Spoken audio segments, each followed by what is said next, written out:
everybody. Welcome back to Ozzie's Oddities. You know what we're going to do today? We've had requests. You know, back when we made a video about our rope maker and showed people how to make rope, we had a lot of requests for them. People were really interested, and some people even wanted to make them themselves. Well, what I'm going to do today, I'm going to show you some of the steps that I use to make these rope makers. And it's not that hard, and it doesn't require a lot of tools. I'm going to make a little alteration to it. I'm going to change the size of the hooks on there so you can get a bigger rope in there if you want. But overall, this is a good little rope maker, and because there's interest, we decided to make a few more. So I thought, well, let's get started and see what we can come up with. Now you can see this wood. It came right from the sawmill. It's rough cut. It's dry. I had it drying for a couple of years now, and you can see it looks really like a nice piece of oak, and that's what it is. It's red oak. It looks like a really good piece, but you look at the other side and you got blemishes. You got bark, you got knots, you got worms, whatever. So what I do is, rather than buy a select piece, I cut out the pieces I can use, and the rest I use for firewood or smaller projects. The pieces we need are 2 3/4 by 13 inches long by 7/8 inch thick. So I got it marked off. I can get pieces here. So let's start cutting some out. And I don't cut them to length right now. They're 13 inches in length, but I don't do that. I cut them maybe an inch longer or 2 inches long, whatever I can get, and then I finish them out later.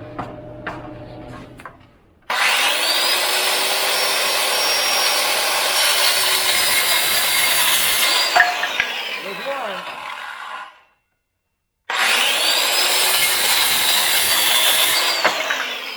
There's two, and that's all I can get out of this piece. That's pretty much scrap for smaller projects. I use that for carving a lot. Let's see, we can get another one out of here yet.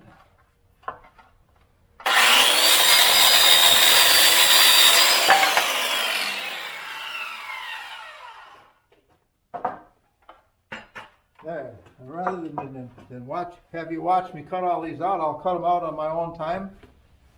So here's my blanks. And once I have my blanks, we take them over and we joint one edge.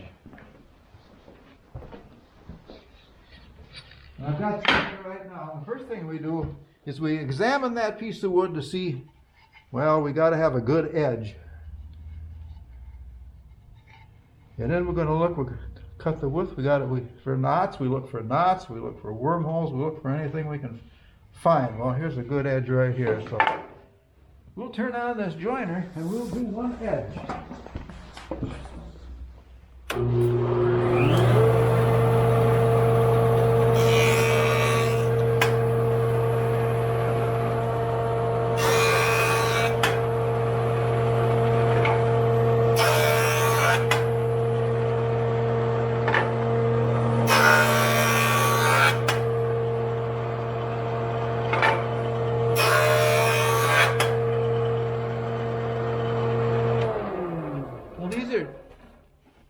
It's all set square, so now we've got a working edge. We've got a good, smooth, flat edge. And what we can do with that now, then we take it over here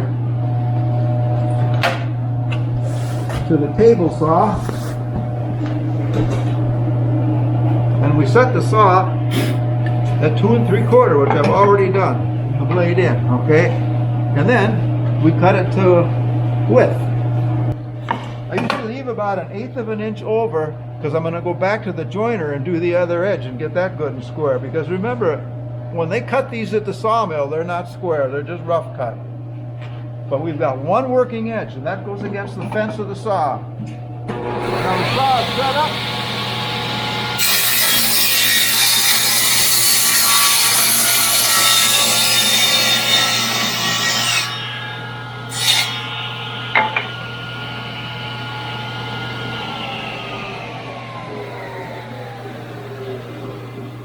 Now we've got our board cut to the nominal width. It still has to be plain, smoothing that edge that we just went through the saw, because that's rough yet. So now we're going to run it through the joiner again.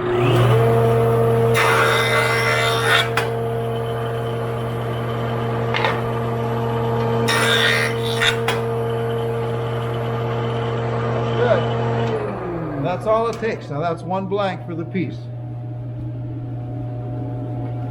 Let's do one more.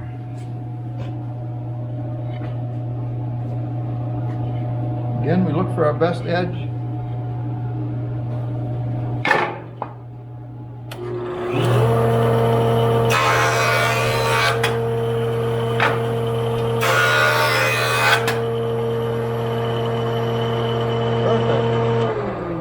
Perfect. Now we've got a good edge. All right. Now let's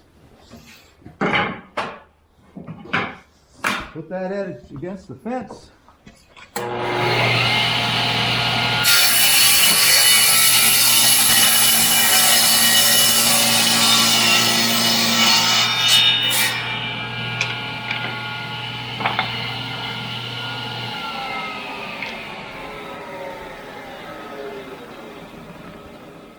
Then we go back to the joiner.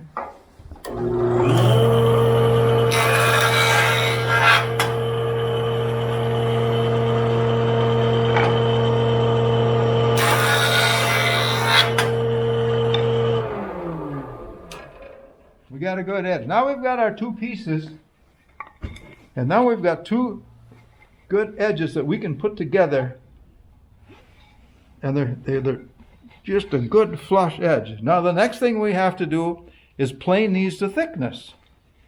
Again, the sawmill, this board was from a different board than this one was from, so we get different thicknesses. So let's go to the planer, and now let's plane them to thickness. Okay, this one is inch thick. They're both an inch thick. All right. We set it for, I take off about a 32nd of the time to get a smooth cut. So we're setting it, these are inch thick, so I take a 32nd of an inch less. So we're going to plane these both the same thickness now.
Now basically what we've done here is taken off the saw blade marks that were put in the wood at the sawmill. Now I wouldn't have to go and get it rough cut. I could go to the local lumber yard and I could buy just plain pine. I like a hardwood because I know it's going to last longer, and that's what the original one was when they brought it to me. But I wouldn't have to have a planer. I could just buy boards already planed. I could buy maple or walnut, anything. So then we could eliminate the planer.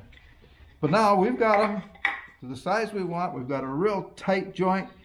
We want a tight joint because that's where our rods are going to go through that hold the rope. So we need a tight joint there. Then now the last thing we have to do is cut them to length. What I'm making now is the 2 solid boards for the frame. And I got one for the top and one for the bottom. Okay, and that's what there. Then they'll get bolted together and holes will be drilled in for the rods that are bent. We still have to make wood for the to hold the rods, and then we have to turn handles, but we'll do that another time. Today we're just roughing out these boards and cutting them to length. So I take a trusty square and see what my boards look like, and of course from the sawmill they're never square, although they are pretty close this time. Except I cut them this time. Oh, that's right. That's good. Okay, we got one square, so all we have to do is measure down.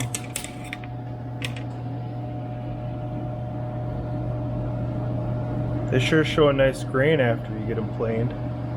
Yeah, the oak looks beautiful once it's plain, and I like the graining of the oak. And I stain these dark, but I'm thinking of not even staining some of them.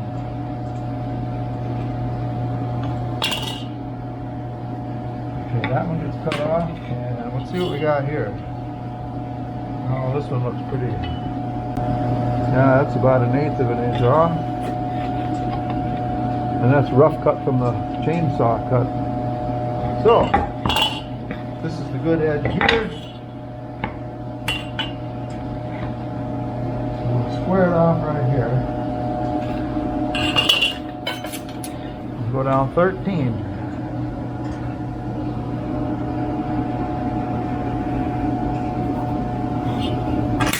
Take my trusty square.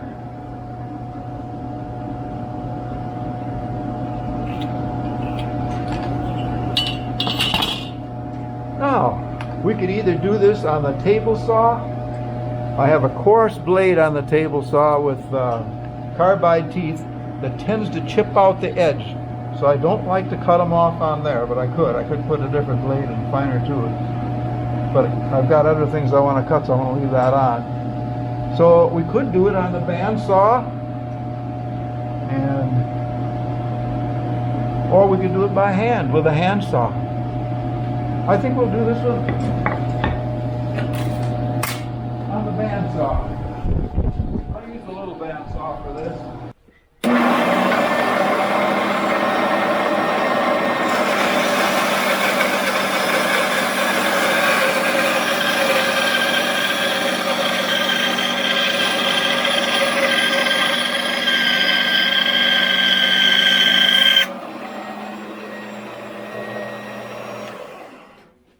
Okay, I got it cut off, and it's not as smooth as I like it, so we'll put it on a belt sander and make it smooth.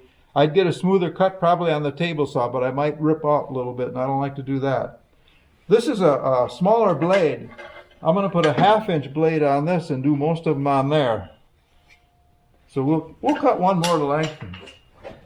Trouble with a bandsaw, especially with a 1/4 inch blade, they want to wander. And they don't go straight. Let's do another one here. I'm using this saw because I just put a new blade in and it cuts really good. And that one I want to put a bigger blade in, a 1/2 inch.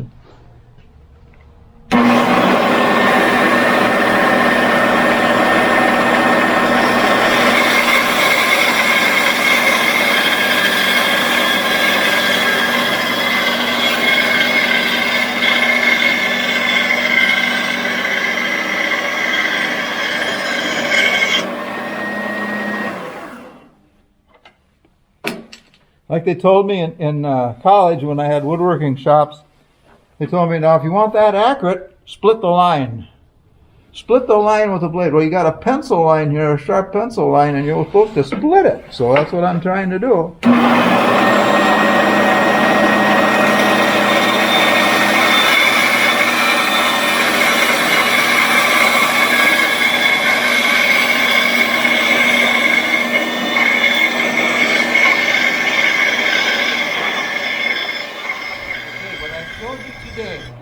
Is that we went and we got the rough cut oak to make the biggest part of the frame of the rope maker, and that's the two halves that hold the rods. I call them rods to hold the rope.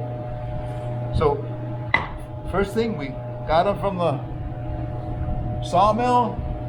We cut them, rough cut them to length, and then we took them to the joiner and made one edge a working edge. That means a square to the surface. And then we took it to the table saw and we sawed it to width. And we did that with the two pieces that we need for this. Now one is going to go up here and one will go down here. And that'll be the frame for our rope maker. And I'm using red oak. I could use anything. I planed these surfaces over here, but I could have just went to the lumber yard and bought some already planed lumber, some pine and maple or whatever, oak, whatever, and I wouldn't have had to have a planer. Or I could have just took a belt sander and sanded these down with a belt sander and made them nice and smooth and then left it. Or I wouldn't have had to done anything to them. I could have left them rough and really made it look rough.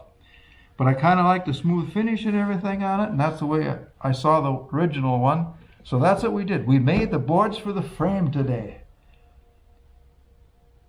Next time we'll go on and we'll get them, make the holes and start with the metal work. And I might have to turn some handles next time. I don't know. We'll try that next time. But anyway, thanks for looking at our rope maker. We've got more to make, and we're going to keep at it. And we'll show you some more as we get to it.